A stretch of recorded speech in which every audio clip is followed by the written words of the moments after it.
Good morning, everybody, and a special shout out to my fans all over the United States and Canada who are watching this.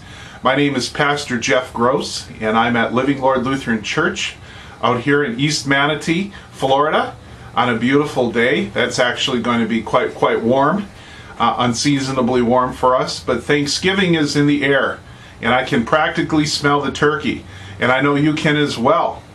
But what I like to do, and sometimes I feel very comfortable going into my comfort zone, talking about those things of which I am most passionate, one of which being history, more specifically, the history of Thanksgiving.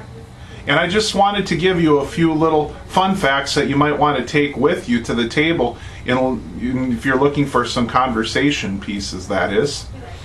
And one of the neatest fun facts I can share is that many historians believe that the first Thanksgiving celebrated in North America was 100 years plus before the Pilgrims even landed on Plymouth Rock, right here in Florida among the Spaniards in St. Augustine. That's really kind of a neat thing we can take pride on down here in Florida. And of course we know that Thanksgiving is a day set aside to give thanks, was a holiday that was celebrated at least a generation before the Pilgrims landed in Plymouth Rock in the Jamestown colonies. Then of course we know the folklore or in the traditions that surround Plymouth Plantation, Miles Standish, William Bradford, and all of the Pilgrims. Those folklores and those traditions and those stories that have been handed down from generation to generation are part and parcel of how we understand Thanksgiving to be.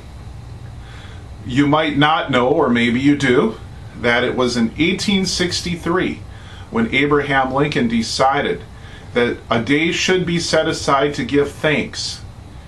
And it was during the Civil War. It was a federal mandate. And the story that Abraham Lincoln cited for Thanksgiving was the story of the Pilgrims, which is kind of interesting because Thanksgiving, as we understand it, really didn't become a Southern tradition until several generations later because they saw it as a thoroughly Yankee holiday that had too much New England in it. But I digress. And I come back to the story itself. And there's an important truth that's revealed in this story. We know that the Pilgrims and the Native Americans signed a peace treaty that culminated with a feast. We also know that the Pilgrims frequently celebrated God's providence with feasts and celebrations. We are pretty sure that these were two separate occasions that were brought together to provide for our Thanksgiving story. But there's something very interesting historians have discovered on their journey to find the true story of Thanksgiving. And that was the Pilgrims so frequently made Thanksgiving a part of their lifestyle that it's practically impossible to pinpoint one specific time when they gathered together and had a feast because it happened so frequently. In fact, the only thing we can say with a reasonable amount of certainty about Thanksgiving is that it happened on a Thursday.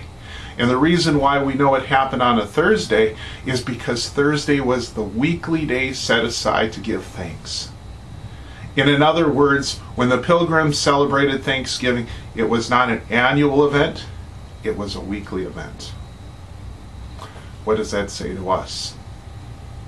It's important for us to understand when we comprehend God's providence and all of the gifts and blessings that have been heaped upon us on a given day.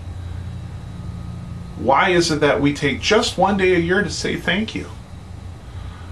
Ought we not follow the example of the Pilgrims and see Thanksgiving as something that is not an annual event to be celebrated once a year, but a daily event to be celebrated with prayers of thanksgiving?